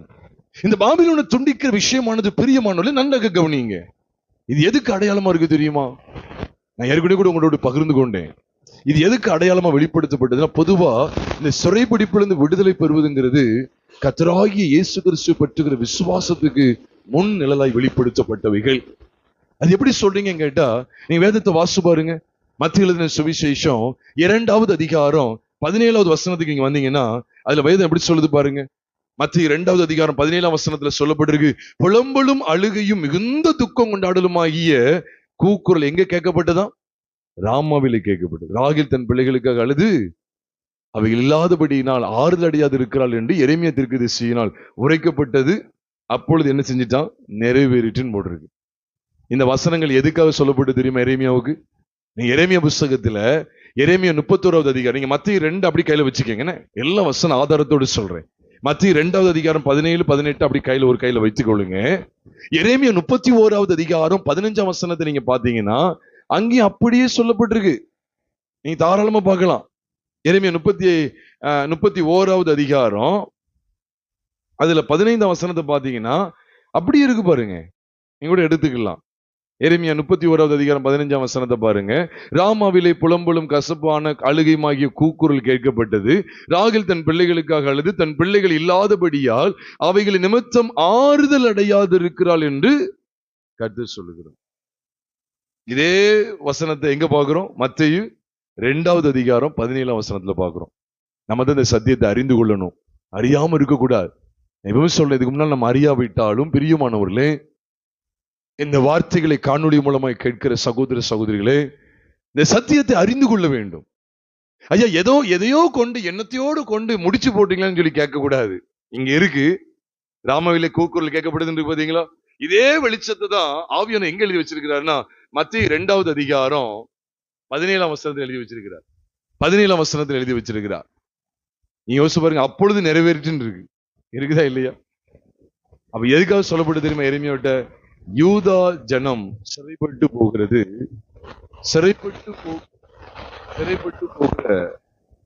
சிறைப்பட்டு போகிற அந்த யூதா ஜனம் மீண்டுமாய் திரும்பி வரும் அப்படிங்கிறத தேவன் வெளிப்படுத்தி இருந்தா அதை காண்பித்து கொடுக்கிற முகாந்தரமா இந்த சத்தியங்கள் சொல்லப்பட்டிருக்குங்கிறதா எழுத்தின்படியான அர்த்தம். அல்ல கவனிங்க, எரேமியா மூலம் ஆண்டு சொல்லிட்டார். ராமாவில கூக்குரல் கேட்கணும் என்ன அர்த்தம்? புலம்பல் கசப்பான அழுகுரல் துக்கம் கொண்டாடலுமான அந்த கூக்குரல் அழுகைன்னு சொல்றாரு. ராகில் தன் பிள்ளைகளுக்காக அழுது அவைகள் இல்லாதபடி நான் ஆறுதல் அடையாது இருக்கான்னு சொல்லப்பட்டது எதுக்காக? யூதா ஜனம் பாபிலோனுக்கு சிறைப்பட்டு போகுங்கிறத காண்பிக்கு. உண்மையா இல்லையா? சிறைப்பட்டு போகும்.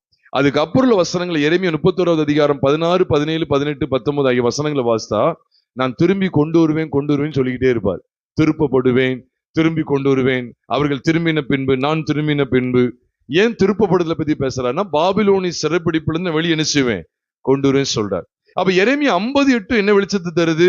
பாபிலோன் நடுவிலிருந்து ஓடி கல்தேரின் பட்டணத்தை விட்டு, கல்தேரின் தேசத்தை விட்டு புறப்பட்டு மந்தையின் முன் நடக்கும் கடாக்களை போல் இருங்க. அப்ப மந்தையின் முன் நடக்கும் கடாக்கள் சொல்லும் போது இந்த பலனுள்ள கிறிஸ்தவ ஜீவியம் எதற்கு ஒப்பாக வெளிப்படுத்தப்பட்டிருக்குங்க கேட்டா, கர்த்தராகிய இயேசு கிறிஸ்துவை பற்றுகிற விசுவாசத்துக்கு. நான் எங்கேயோ உள்ள ஒண்ணு ஏதோ ஒரு இடத்துல இருக்கிற ஒன்னோடு முடிச்சு போடல, நான் முடிச்சு போடல, பைபிள் சொல்லுகிறது, தேவன் சொல்லுகிறார். அவ எரேமியா காலத்துல நடந்த பாபிலோனிய சிறைப்பிடிப்பை வெளிப்படுத்துகிற முகாந்தரமாய் ராமாவிலே கூக்குரல் கேட்கப்பட்டது என்று சொல்லப்படுகிற இந்த சத்தியமானது எங்கே நிறைவேறிட்டான்? அது யூதாவிலே நிறைவேறிட்டி, உண்மைதான். ஆனா இதனுடைய உண்மையான அர்த்தம் என்ன? இந்த சத்தியத்தினுடைய எரேமியா 31:15 இந்த 15 சொல்லப்பட்டிருக்க சத்தியத்தினுடைய தாற்பயம் என்ன? கர்த்தராகிய இயேசு கிறிஸ்துவின் நாட்கள் அது நிறைவேறுது. உண்மையா இல்லையா? நமக்கு ஒரு கேள்வி வந்துடும், ஐயா இது பழைய உடன்படிக்கைக்காக சொல்லப்பட்டதால புது உடன்படிக்கைக்காக சொல்லப்பட்டா, பழைய உடன்படிக்கையில எழுத்தின்படி நிறைவேற்றப்பட்ட நிறைவேறின ஏராளமான தீர்க்க தரிசனங்கள் புது உடன்படிக்கையிலே புதிய ஏற்பாட்டு காலத்திலே கர்த்தராகிய இயேசு கிறிஸ்துவுக்கு முன் நிழலாய் அமைந்திருக்கின்றன, முன் அடையாளமாக காண்பிக்கப்பட்டிருக்கின்றன. இதை அறிந்து கொள்ள வேண்டும். ஆகவே பிரியமானவர்களே, புலம்பலும் அழுகியுமாகிய கூக்குரல் ராமாவிலே கேட்கப்பட்டதுங்கிற இந்த சத்தியத்தினுடைய பிரதிபலிப்பு என்ன அப்படின்னு சொன்னா, இயேசு கிறிஸ்து புது உடன்படிக்கை மத்தியஸ்தராய் கிறிஸ்து வெளிப்பட்ட நாட்களே அவர்ல தான் நிறைவேறுது, அவரை பற்றிய விஷயத்துலதான் நிறைவேறுகிறது. ஒரு உதாரணம் சொல்றேனே, இதுக்கு முந்தின வசனங்களுக்குள்ள போங்களேன். மத்திய 2வது அதிகாரம் 15ஆம் வசனத்துக்கு வந்தீங்கன்னா, எகிப்திலிருந்து என்னுடைய குமாரனை வரவழைத்தேன் என்று தீர்க்கதரிசியின் மூலமாய் உரைக்கப்பட்டு கர்த்தரால் உரைக்கப்பட்டது நிறைவேறும்படி இப்படி நடந்ததுன்னு போட்டிருக்குல்ல. அப்ப எகிப்திலிருந்து என்னுடைய குமாரனை வரவழைத்தேன் போட்டிருக்கு. தீர்க்கதரிசி மூலமா வெளிப்படுத்தப்பட்டாயிற்று. எங்க? ஓசியாவுக்கு. ஓசியா 11வது அதிகாரம் முதல் வசனத்தை வாசித்து பாருங்க. எடுங்களேன். ஓசியா 11வது அதிகாரம் முதல் வசனத்தை நீங்க பாத்தீங்கன்னா, இஸ்ரவேல் இளைஞனாய் இருந்த போது நான் அவனை நேசித்தேன், எகிப்திலிருந்து என்னுடைய குமாரனை வரவழைத்தேன் என்று எழுதப்பட்டிருக்கு. இருக்கா இல்லையா? ஓசியா 11வது அதிகாரம் முதல் வசனத்துல இருக்கு. 111 இப்படியா ஞாபகம் வச்சுக்கோங்க. ஓசியா 11:1 இருக்கு. இது உண்மையிலே எழுத்தின்படி எதை குறித்தது சொல்லுங்க பாப்போம். 430 வருஷம் இஸ்ரவேல் ஜனம் எந்த தேசத்துல அடிமைப்பட்டிருக்கு? எகிப்துல அடிமைப்பட்டிருக்கு. அடிமைப்பட்டிருந்த ஜனத்தை கர்த்தர் விடுவித்து வெளியே கொண்டு வந்தார். இப்ப அதுக்காக தான் சொல்லப்பட்டது. ஓசியா நாட்கள்ல எதை வெளிப்படுத்துறாருன்னா, நான் என்னுடைய எகிப்துல இருந்து என்னுடைய குமாரன் என்ன செஞ்சேன்? வரவழைத்தேன். இது உண்மையாவே எழுத்தின்படி எங்க நிறைவேறிச்சுன்னு கேட்டா, 430 வருஷமா இஸ்ரவேல் அடிமைப்பட்டிருந்தது. அதுல இருந்து நான் வெளியே கொண்டு வந்தேன்னு சொல்லி ஓசியாட்ட பேசுறாரு. நான் சிறையிருப்புல இருந்து வெளியே கொண்டு வந்தேன்னு சொல்றாரு. எகிப்துல இருந்து என்னுடைய குமாரனை கொண்டு வந்தேன். ஆனா என்னுடைய உள்ளான அர்த்தத்தை கவனிங்க. மத்தேயு 2:15 பார்த்தா உள்ளான அர்த்தம் என்ன? யோசேப்பு, மரியாள் இவர்கள் அந்த குழந்தையா இருந்த போது கிறிஸ்துவ அவங்க என்ன செஞ்சாங்க? எகிப்து கொண்டு போயிட்டாங்க. ஏன்னா ஏரோது கொலை செஞ்சு தேடுவான்னு சொல்லி. இப்ப எகிப்துல இருந்து மறுபடியும் சத்தம் கேக்கு. ஏரோது இறந்து போயிட்டான்னு சொன்னா சத்தம் கேக்கு. நீ பிள்ளையும் தாயெல்லாம் கூட்டிட்டு என்ன செய், நீ இஸ்ரேல் தேசத்துக்கு வாங்க. இஸ்ரேல் தேசத்துக்கு வந்துட்டாங்க, கானான் தேசத்துக்கு வந்துட்டாங்க. இவங்களுக்கு காரியம் புரியுதா? இஸ்ரவேல் ஜனம் எகிப்திலிருந்து, எகிப்தின் அடிமைத்தன வீடாகி எகிப்திலிருந்து விடுதலையாகி வாக்குத்தத்தம் பண்ணப்பட்ட கானான் தேசமாகி அந்த இஸ்ரவேல் தேசம் பின்னால இது இஸ்ரவேல் தேசம் ஆயிற்று. அப்ப அந்த தேசத்துக்குள்ள வந்தது எதுக்கு ஒப்பனையா இருக்கு பாருங்க. இயேசு கிறிஸ்து அதெல்லாம் எவ்வளவு சிம்பாலிக்கா காண்பிக்கப்படு பாருங்க. எகிப்துக்கு போயிட்டு திரும்பி வர்றாரு. உங்களுக்கு புரியுதா? அதே போல யாக்கோபின் சந்ததி எகிப்துக்கு போயிட்டு திரும்பி வருது கானான் தேசத்துக்கு. கானான் தேசம் இஸ்ரவேல் தேசம். முன் நாட்கள்ல கானானியர்கள் குடியிருந்ததுனால அது கானான் தேசம். அந்த கானான் தேசத்தை கானானியர்களை துரத்தி விட்டு இஸ்ரேல் தேச ஜனங்கள் குடியிருந்ததுனால அதுக்கு பேர் இஸ்ரேல் தேசம். அப்ப காரியங்கள் புரியுதா? எகிப்திலிருந்து இஸ்ரவேல் தேசம். இப்ப யோசிச்சு பாருங்க. எகிப்திலிருந்து என்னுடைய குமாரனை வரவழைத்தேங்கிறதுல எதை நம்புறது? அடிமைத்தன வீடாகி எகிப்தில 430 வருஷமா அடிமைப்பட்டிருந்து பிற்பாடு விடுதலையாகி வாக்குத்தத்தம் பண்ணப்பட்ட பாலுந்தேனும் ஓடுகிற கானான் தேசத்தை நோக்கி பயணித்த இஸ்ரவேல் ஜனத்தது குறிக்கா? அல்லது தேவ சத்தத்தை கேட்டு யோசேப்பு மரியாளும் பிள்ளையை கூட்டிக் கொண்டு எகிப்திலிருந்து இஸ்ரேல் தேசத்துக்கு வந்தது குறிக்கான்னு கேட்டா, ரெண்டையுமே அது பொருள்படுத்துகிறது. ரெண்டையுமே காண்பிக்க. நம்ம அது சத்தியத்தை அறியணும். எழுத்தின்படியானதை மட்டும் பார்த்துறாதீங்க. அப்ப கிறிஸ்துவில் அது நிறைவேறுது. அது உதாரணம் சொல்றேன். அதே போலதான் அப்ப பாபிலோன் நடுவிலிருந்து ஓடி சொல்லும் போது அது உண்மையாகவே கிறிஸ்துவை பற்றிய காரியங்கள். இந்த பாபிலோன் முதலே சொன்னேன், மாம்சத்துக்கும் உலகத்துக்கும் பேர் போனது. இதுதான் பிரசங்கங்கள் அதிகமா அழுத்தம் கொடுக்கிறது. பிரியமான சகோதர சகோதரிகளே, நம்முடைய ஒட்டுமொத்த உலகமும் சிலுவையிலே மாண்டு இருக்கிறது பிரியமானவர்களே. அப்ப நம்முடைய பாபிலோன் எங்கே? பாபிலோன் நடுவிலிருந்து ஓடினா எழுத்தின்படி எடுத்து பாருங்க. இந்த உலகத்துல எவ்வளவு காரியங்கள் அருவருப்பானது இருக்கா இல்லையா? இருக்கு. அருவருப்பான அணிகலன்கள் இருக்கு, அருவருப்பான ஆடைகள் இருக்கு, அருவருப்பான மேக்கப் திங்ஸ் இருக்கு, அருவருப்பான நடக்கைகள் இருக்கு. இருக்குதா இல்லையா? இருக்கு. எக்கச்சக்க இருக்கு. அப்ப இவைகளை விட்டு ஓடினா எங்க ஓடுறது சொல்லுங்க? இங்க இருந்து லண்டனுக்கு போனாலும் அருவருப்பு இருக்கா இல்லையா? இருக்கு. சரி, எங்கேயாவது தீவுக்கு போனாலும் அங்கேயும் அருவருப்பு இருக்கு. எங்க போறது? இந்த உலகத்துல இருந்து எங்க? இப்ப எழுத்தின்படி அப்படி எடுக்காதீங்க. இது உண்மையான அர்த்தம் என்னன்னா, வேறுபாட்டின் ஜீவியம் தேவை. உலகத்துல நான் முழுவதும் விடுவிக்கப்பட்டிருக்கிறேன். நீங்க பாருங்க, இது இந்த பாபிலோன்கிற இந்த பிரபஞ்சத்தை குறிக்கிறது. அனைத்து மாம்சத்தின் கிரியைகளையும், அனைத்து மாம்சத்தின் ஆசாபாசங்களையும், உலகத்தின் கவர்ச்சிகளையும் ஆசாபாசங்களையும் குறிக்கக்கூடியதுதான் பாபிலோன். வேசிகளின் குடியிருப்பு. பூமியில் உள்ள அருவருப்புகளுக்கு எல்லாம் தாய்ன்னு சொல்லி போட்டிருக்கா இல்லையா? தாய் இவங்கதான் பிறப்பிப்பாங்க. அப்ப இந்த உலகத்தை குறிக்கி. பிரியமானவர்களே, கலாத்தியர் 1வது அதிகாரம் 4ஆம் வசனத்தை நீங்க வாசித்து பாருங்க. பைபிள் சொல்லுது, கலாத்தியர் 1வது அதிகாரம் 4ஆம் வசனத்தை எடுத்தீங்கன்னா பைபிள் சொல்லுது, இந்த ஒட்டுமொத்த பாபிலோனையும் சிதைக்கக்கூடிய. ஏனென்றால் ஒட்டுமொத்த பாபிலோனும் சிதைக்கப்பட வேண்டும். காரணம் என்ன? நீங்களும் நானும் மந்தையின் முன் நடக்கக்கூடிய கடாக்களாய் இருக்க வேண்டும். உலகத்தையும் மாம்சத்தையும் ஜெயங்கொண்ட பரிசுத்தவான்கள் இந்த பூமியிலே உறுதியான ஆத்துமாக்களாய் காணப்பட வேண்டும். அதுக்கு தான் வெளிச்சம் காண்பிக்கப்படுகிறது. கலாத்தியர் 1:4 அவர் நம்மை இப்பொழுது இருக்கிற பொல்லாத பிரபஞ்சத்தினின்று விடுவிக்கும்படி நம்முடைய பிதாவாகிய தேவனுடைய சித்தத்தின்படியே நம்முடைய பாவங்களுக்காக தம்மை தாமே ஒப்பு கொடுத்தார். எதுல இருந்து விடுவிக்கும்படி? இப்ப சொல்லிருக்கலாம் பார்ப்போம், விளக்கமா சொல்லிருக்கலாம் பார்ப்போம். கலாத்தியர் 1:4 வைத்து எதுல இருந்து விடுவிக்கும்படி? பாபிலோனிலிருந்து விடுவிக்கும்படி. அப்படிதான் நம்ம அந்த பொருள் எடுக்க வேண்டியது இருக்கு. நான் எழுத்த மாத்தவே இல்லை, நான் பொருள் அங்க எடுத்து பேசுறேன். அவர் நம்மை இப்பொழுது இருக்கிற பொல்லாத பிரபஞ்சத்தினின்று விடுவிக்கும்படி நம்முடைய பிதாவாகிய தேவனுடைய சித்தத்தின்படியே நம்முடைய பாவங்களுக்காக தம்மை தாமே ஒப்பு கொடுத்தார் என்று வேதம் சொல்லுது. பெரியமானவர்களே, சிலுவை மரணத்துக்குள்ளாக தான் ஒட்டுமொத்த பாபிலோனும் மாண்டு போகிறது. இந்த சத்தியத்தை படிங்க. பவுல் சொன்னார், நாங்களோ சிலுவையில் அறையப்பட்ட கிறிஸ்துவை பிரசங்கிக்கிறோம் என்று 1 கொரிந்தியர் 1:23 சொல்லப்பட்டிருக்கு. நீ நிறைய தரமான சபைகள் கூட என்ன சொல்லுது தெரியுமா? நீ மாம்சத்தின் கிரியைகளை விட்டு, உலகத்தை விட்டு, பாபிலோன் வேண்டாம் சொல்லி கொடுக்க கூட செய்யறாங்க. ஆனா பாபிலோனை எங்கதான் விட முடியும்? பாபிலோன் எங்கதான் சிதைஞ்சு கிடக்கு? பாபிலோனுடைய ஒட்டுமொத்த ஆட்டமும் எங்கதான் முடிஞ்சு போச்சு அப்படின்னு சொன்னா கல்வாரி சிலுவையிலே. அதனாலதாங்க சொல்றார், அவர் நம்ம இப்பொழுது இருக்கிற பொல்லாத பிரபஞ்சத்தினின்று விடுவிக்க முடியும்னா, ஆமா, பொல்லாத பாபிலோன்ல இருந்து, பொல்லாத அருவருப்புகள் நிறைந்த இந்த பிரபஞ்சத்தினின்று விடுவிக்க வேண்டுமே. ஆனால் பிதாவாகிய தேவன் தம்முடைய குமாரனை எங்க ஒப்பு கொடுக்க வேண்டியது இருந்தது? கல்வாரி சிலுவைக்கு ஒப்பு கொடுக்க வேண்டியது இருந்தது. பிரியமான சகோதர சகோதரிகளே, நினைக்கலாம், நீங்க எந்த பிரசங்கத்துல எங்க சுத்தினாலும் இங்கதான் வரீங்க. ஆமா, நான் இல்ல, பைபிள் தான் கொண்டு வருகிறது. அதான் பவுல் அந்த சிலுவை குறித்து மேன்மை பாராட்ட ஆரம்பிச்சிட்டார். அவர் தன் வாழ்க்கையில எதை தீர்மானிச்சார் தெரியுமா? இந்த சிலுவையை குறித்து அல்லாமல் வேற எதையுமே நான் மேன்மை பாராட்ட மாட்டேன் சொன்னாரு, சொல்லலையா? கலாத்தியர் 6:14 உற்று கவனித்து பாருங்கள்.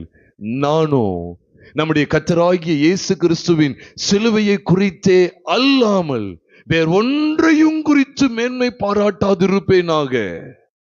இந்த வார்த்தைகளை பாருங்க.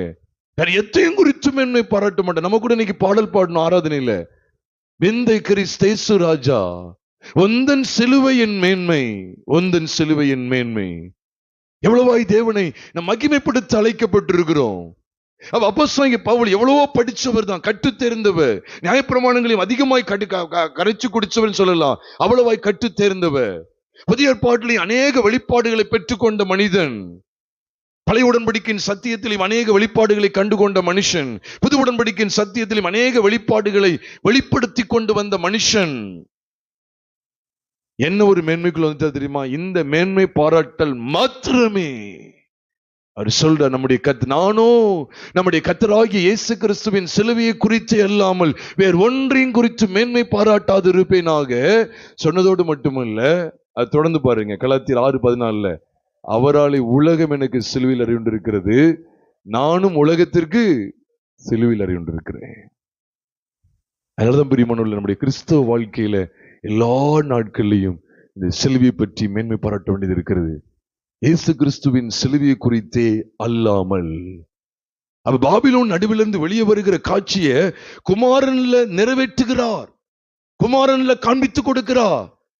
புது உடன்படிக்கையின் மத்தியஸ்தராய் வெளிப்பட்ட குமாரன், உலகத்தின் பாவத்தை சுமந்து தீர்க்கும்படி வெளிப்பட்ட தேவ ஆட்டுக்குட்டியானவர். அந்த வெளிச்சத்துல தானே இதை பார்க்கணும். என்னை பாலாக்கும்படி எத்தனைக்கிற, என்னை பாலாக்கும்படி போராடுகிற என்னுடைய அத்தனை பாபிலோனின் அத்தனை அருவருப்புகளும் கல்வாரி சிலுவையிலே மாண்டு விட்டது. ஏனென்றால் பாபிலோன் மாம்சத்துக்கும் உலகத்துக்கும் பேர் போனது. அதுதான் இங்க கவனிக்கிறோம். கலாத்தியர் 6:14 அவராலே உலகம் எங்க அறையப்பட்டிருக்குதான்? சத்தமா சொல்லுங்க.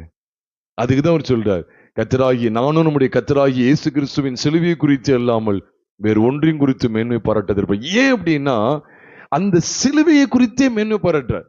சிலருடைய வாழ்க்கையை பாருங்களேன், உலக பிரகாரமா சொல்றேன். சிலர் எதை குறித்து மேன்மை பாராட்டுவாங்க தெரியுமா? தங்கள்கிட்ட எது சிறப்பா இருக்கோ அதை குறித்து மேன்மை பாராட்டுவாங்க. யாராவது இதை குறித்து மேன்மை பாராட்டது கேட்டிருக்கீங்களா? எங்க வீட்டுல புதன்கிழமை உதாரணத்துக்கு எங்க வீட்டுல புதன்கிழமை அல்லது வியாழக்கிழமை நிறைய குப்பை சேர்ந்துச்சு அப்படின்னு எங்கேயாவது யாரும் மேனு பாராட்டுவாங்களா?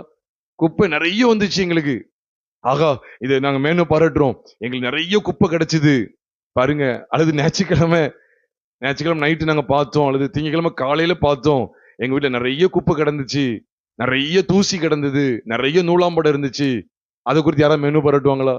மெனு பாராட்ட மாட்டாங்க. சிறப்பான ட்ரெஸ் இருக்கும், மெனு பாராட்டுவாங்க.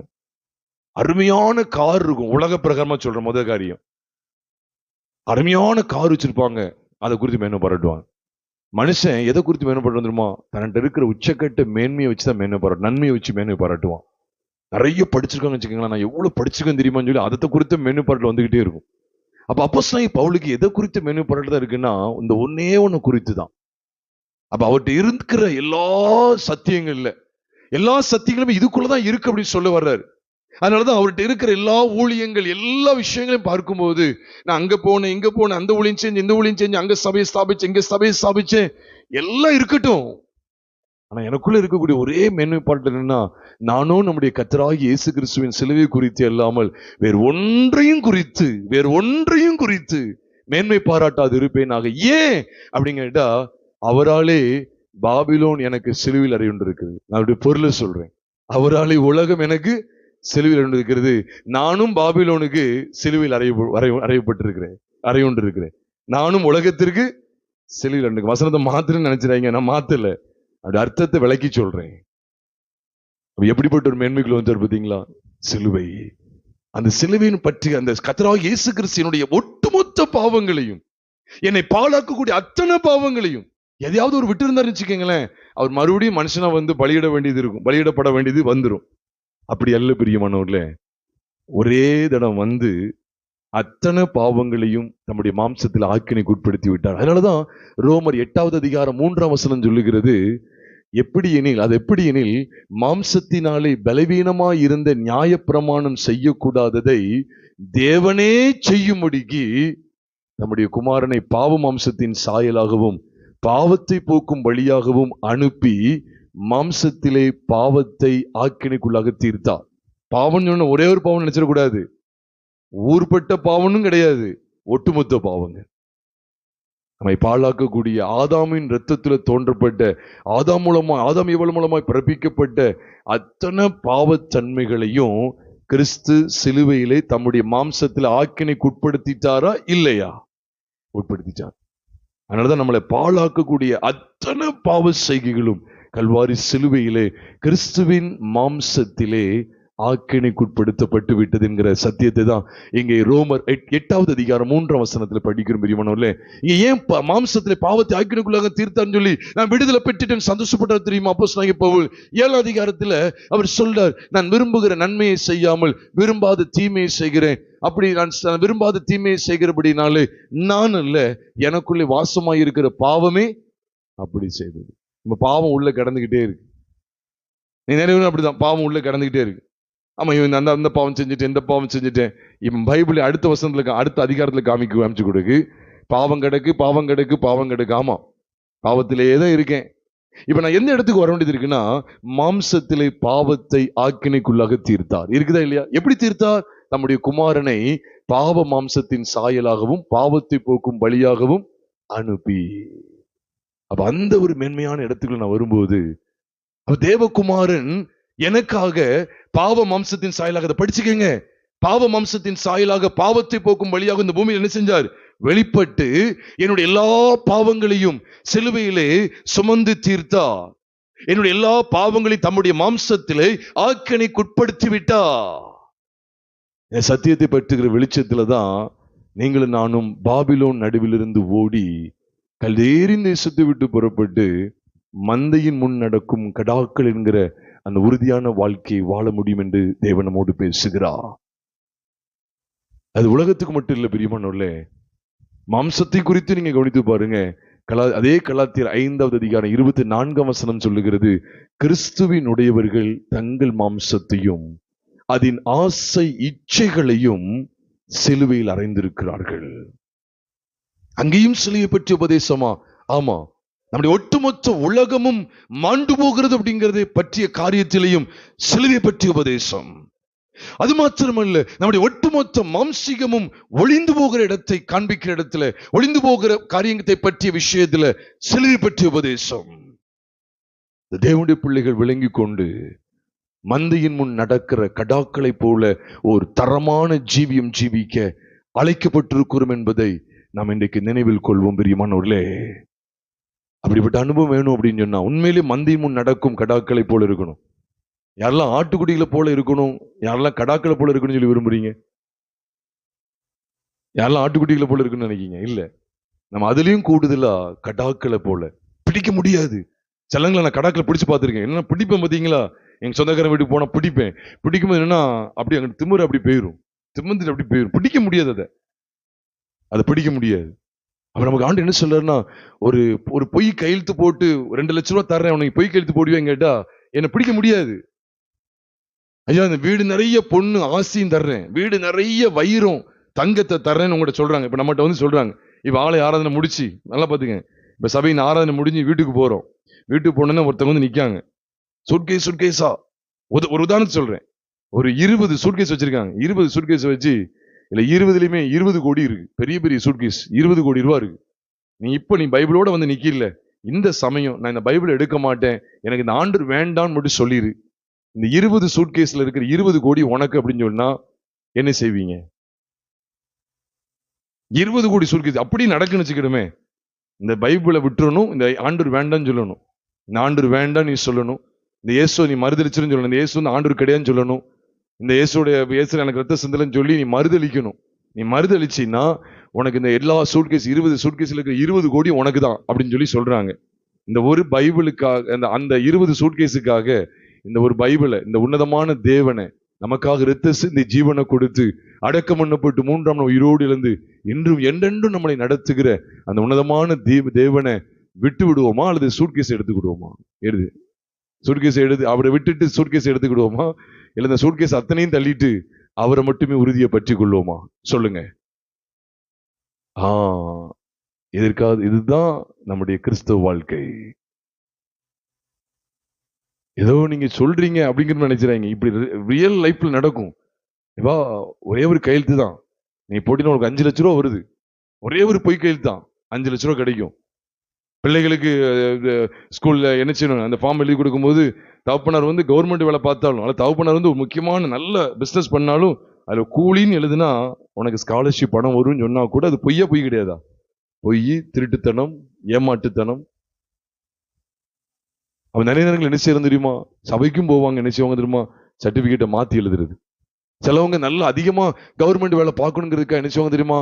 பிறந்த சர்டிபிகேட் பார்த்தீங்களா, டேட் ஆஃப் பர்த்தை மாத்திடுறது, பர்த் சர்டிபிகேட்டை மாத்தி கொடுக்கறது. அவங்களுக்கு கிட்டத்தட்ட 55 வயசு ஆயிருக்கும், இன்னும் 5 வருஷம் தான் வேலை இருக்கும். ஆனா என்ன செய்வாங்க தெரியுமா? வயசு 45ன்னு காமிச்சிருது. ஏன்னா 5 வருஷம் வேலை பார்க்கறத விட 15 வருஷம் வேலை பார்க்கறது நல்லா இருக்கும்ல, நிறைய சம்பளம் கிடைக்கும்ல. இந்த பணத்தின் மேல் ஆசை கொண்டு தேவனை விட்டு விலகுறார்கள். வேதத்துக்கு துரோகம் செய்கிற எத்தனையோ கிறிஸ்தவர்கள் உண்டு. இன்னைக்கு இதெல்லாம் சபையில காமிச்சு கொடுத்தா இந்த சபைக்கெல்லாம் போவே கூடாது. இந்த சபையில் எதுக்கு எடுத்தாலும் உண்மையா வாழு, பரிசுத்தமா இரு, பொய் பேசாத, கெட்டவர்த்த போடாத, அடுத்தவங்களை அடிக்காத, சண்டை போடாத, விட்டு கொடு, பணாசை இல்லாம இரு, இப்படி சொல்லி கொடுத்துட்டு இருக்காங்க. அதுக்கு எங்க போனா, எங்க நம்முடைய தனிப்பட்ட வாழ்க்கையை கடிந்து கொள்ள மாட்டாங்களோ, எங்க நம்முடைய திருட்டுத்தனத்தை வெளிப்படுத்த மாட்டாங்களோ, எங்க நம்ம நல்ல வாழ்ற இந்த பண ஆசை உள்ள ஒரு வாழ்க்கை வாழ்றோம், அந்த வாழ்க்கை எங்க சத்தம் போட மாட்டாங்களோ, அங்கதான் நீங்க போறதுக்கு அநேகருடைய இருதயம் சாய்ந்து கிடக்கு. பிரியமானவர்களே, ஜாக்கிரதையா இருப்போம். இந்த வார்த்தைகளை காணொலியில கேட்டுக்கொண்டிருக்கிற சகோதரி சகோதரியே, ஜாக்கிரதையா இருங்க. தயவு செய்து சொல்றேன், நீங்க என்ன கிறிஸ்தவ வாழ்க்கை வாழ்றீங்க? நீங்க ஒரு கையெழுத்துக்கு நான் சொல்ல 20 கோடின்னு சொல்றேன், வெறும் 2000 ரூபாய் கொடுத்தா கூட, எம்மா 20,000 இவங்க 20 கோடி, வெறும் 2000 கொடுத்தாலே ஓடிடுவாங்க. ஒரு உதாரணம் சொல்லட்டா? யாராவது வந்து சொல்லி, இப்ப உதாரணம் சொல்றேன், நம்ம இப்ப இந்த சபையாரா இருக்கிறோம், நம்ம எல்லாரும் இங்க வர்றோம், கூடி வர்றோம். இப்ப ஒரு கவர்மெண்ட்ல இருந்து ஒரு அறிவிப்பு வந்துட்டு, வர்ற ஞாயிற்றுக்கிழமை கரெக்டா காலையில 6 மணில இருந்து 8:30 மணிக்குள்ள கரெக்டா 2 மணி நேரம் 2.5 மணி நேரம் 6ல இருந்து 8:30 வரைக்கும் எனது கவர்மெண்ட்ல இருந்து 7,000 ரூபாய் பணம் கொடுக்காங்க. எத்தனாயிரம்? 7,000 ரூபாய் பணம் கொடுக்காங்க. எல்லாரும் ரேஷன் கடைக்கு வந்து ஆகணும். கரெக்டா 6ல இருந்து 8:30 உள்ள அங்க எல்லாரும் இருக்கணும். உடனே வாங்கிட்டு போக கூடாது. 6ல இருந்து 8:30 வரைக்கும் அங்க இருந்து இருக்கிறவங்களுக்கு கரெக்டா 8:30க்கு முடியும். 8:30க்கு அங்க ஒரு மீட்டிங் வச்சு நான் முடிக்கும் போது எல்லார் கையிலும் 7,000 ரூபாய் தரேன்னு சொல்லும் போது எத்தனை பேர் இங்க வருவாங்க? இது தேவன் பாப்பார் பிரியமானவர்களே. நமக்கு ஏதோ இன்னைக்கு ஒரு சின்ன பலவீனத்தை வச்சுக்கிட்டு வீட்டுல உட்காந்துக்கிடுவோம். ஒரு சின்ன காரியத்தை வச்சுட்டு அசட்டை பண்ணிடுவோம் தேவ சமூகத்தை. பிரியமானவர்களே, இந்த 7,000 நீங்க எத்தனை பேர் சர்ச்சுக்கு வருவாங்க? தங்கச்சிட்டு கேட்க அழகா சொல்றா, யாருமே வரமாட்டாங்க. அப்ப அடுத்த கேள்வி என்ன உண்டாகும் தெரியுமா? நீங்களும் போய்விட மனதா இருக்கிறீர்களா? கொஞ்சம் பேரா இருந்தாலும் நம்ம ஆண்டவருக்கு பிரியமான வாழ்க்கை வாழணும் பிரியமானவர்கள. இது நடைமுறை வாழ்க்கையில சிந்திங்க. 7,000 இல்லையா, 7 கோடி 7,000 கோடி எனக்கு தந்தா கூட நான் தேவனை அசட்டை பண்ண மாட்டேங்கிறதுல உறுதியாயிட்டோம்னு வச்சுக்கோங்களேன். அதுதான் மந்தின் முன் நடக்கும் கடாக்கள். பாபிலோன நம்மள பரலோகத்துக்கு கொண்டு போகுது இல்ல, பாபிலோன் பாதாளத்துக்கு கொண்டு போயிரும். பாபிலோனுக்கு இடம் கொடுத்துறாங்க. இந்த பாபிலோனுங்கிற அந்த உலகத்திலிருந்து நீங்கள் அந்த பிரபஞ்சம் பொல்லாத பிரபஞ்சத்தை விடுவிக்கிறதுக்காக தான் கர்த்தராகிய இயேசு கிறிஸ்து நமக்காக பலியானார் பிரியமானவர்களே. அதைத்தான் கலாத்தியர் 1:4 இருக்கு. நான் மீண்டும் அழுத்தம் கொடுக்கிறேன். கலாத்தியர் 1:4 இருக்கு. அவர் நம்ம இப்பொழுது இருக்கிற பொல்லாத பிரபஞ்சத்தினின்று விடுவிக்கும்படி நம்முடைய பிதாவாகிய தேவனுடைய சித்தத்தின்படியே நம்முடைய பாவங்களுக்காக தம்மை தாமே ஒப்பு கொடுத்தா. எவ்வளவு மேன்மையான தேவன், எவ்வளவு மேன்மையான உபதேசம், சிலுவை பற்றிய உபதேசம். அந்த உபதேசத்தை ஆண்டு வெளிப்படுத்த நோக்கம் என்ன? ஒட்டுமொத்த பிரபஞ்சத்தின் ஆண்டு விடுவிக்கிறாரு. அப்ப அனுதினமும் நான் பாபிலோனை சாராதவனாய், பாபிலோனை சாராதவளாய் மந்தையின் முன் நடக்கும் கடாக்களை போல மாதிரி உள்ள ஜீவியம், பரிசுத்த ஜீவியம், உறுதியான பலமுள்ள ஒரு வாழ்க்கை நான் வாழ்கிறேன் என்கிறத எதை வைத்து நிச்சயப்படுத்தலாம் தெரியுமா? நான் பாபிலோன் நடுவிலிருந்து விலகி வந்தவன், பாபிலோன் நடுவிலிருந்து விலகி வந்தவள். எனக்கும் பாபிலோனுக்கும் சம்பந்தம் இல்லை. அப்படிப்பட்ட அனுபவத்தை எது மூலமாய் பெற முடியும்? உலகமும் மாம்சமும் எனக்குள்ள இல்லை. மாம்சத்தின் ஆசாபாசங்கள், உலகத்தின் ஆடம்பரங்கள் எனக்குள்ள இல்லைங்கிறத எதின் வெளிச்சத்துல பார்க்கலாம். அவராலே உலகம் எனக்கு சிலுவையில் அறை கொண்டிருக்கிறது. நானும் உலகத்திற்கு சிலுவையில் அறை கொண்டிருக்கிறேன். உலகத்தையே சிலுவைக்கு ஒப்பு கொடுத்துட்டாரு. உலகத்துல எத்தனை ஐஸ்வர்யங்கள் இருக்கு, எத்தனை ஆசாபாசங்கள் இருக்கு, எவ்வளவு பாவ செய்கைகள் இருக்கு, இருக்கா இல்லையா? கணக்கிடவே முடியாத அளவுக்கு இருக்கா இல்லையா? இருக்கு. அத்தனையும் சிலுவையில மாண்டுட்டுன்னு சொல்றார், சிலுவையில் அறையப்பட்டிருக்குன்னு சொல்றார். அதற்காக தான் பிரியமானவர்களே, சிலுவை பற்றி உபதேசம் கெட்டு போகிறவர்களுக்கு பைத்தியமாய் இருக்கிறது, ரட்சிக்கப்படுகிற நமக்கு அது தேவபலனா இருக்கிறது. இருக்க இடத்திலே நாம் கண்களை மூடி நாம் கர்த்தரை நோக்கி பார்ப்போமா? நாம் ஜெபத்தோடு கூட நாம் கர்த்தருடைய பந்தியிலே சேருவோம். நாம் ஜெபித்து நிறைவு செய்வோம். மகா பரிசுத்தம் உள்ள எங்கள் பரலோக தேவனே, எங்களுக்கு தந்த இந்த விலையேற பெற்ற தருணத்திற்காக ஸ்தோத்திரம். நாங்கள் தொடர்ந்து உமக்குள்ளாக நிலைத்து நின்று சாட்சியுள்ள வாழ்க்கை வாழ வேண்டும் என்பதற்கு தேவன் எங்களுக்கு தந்த உம்முடைய விலையேறப்பட்ட சத்தியங்களுக்காக ஸ்தோத்திரம். மந்தையின் முன் நடக்கும் கடாக்களை போல் இருங்கள். ஆமாண்டவரே, உலகத்துக்கும் மாம்சத்துக்கும் ஒத்த வேஷம் தரித்தவர்களாய் அல்ல, மந்தையின் முன் நடக்கும் கடாக்கள். பாபிலோனை விட்டு வெளியே வரும்போதுதான் மந்தையின் முன் நடக்கும் கடாக்களை போல் இருக்க முடியும். கதைங்களுக்கு உதவி செய்யுங்க ஆண்டவரே. மந்தையின் முன் நடக்கும் கடாக்கள்.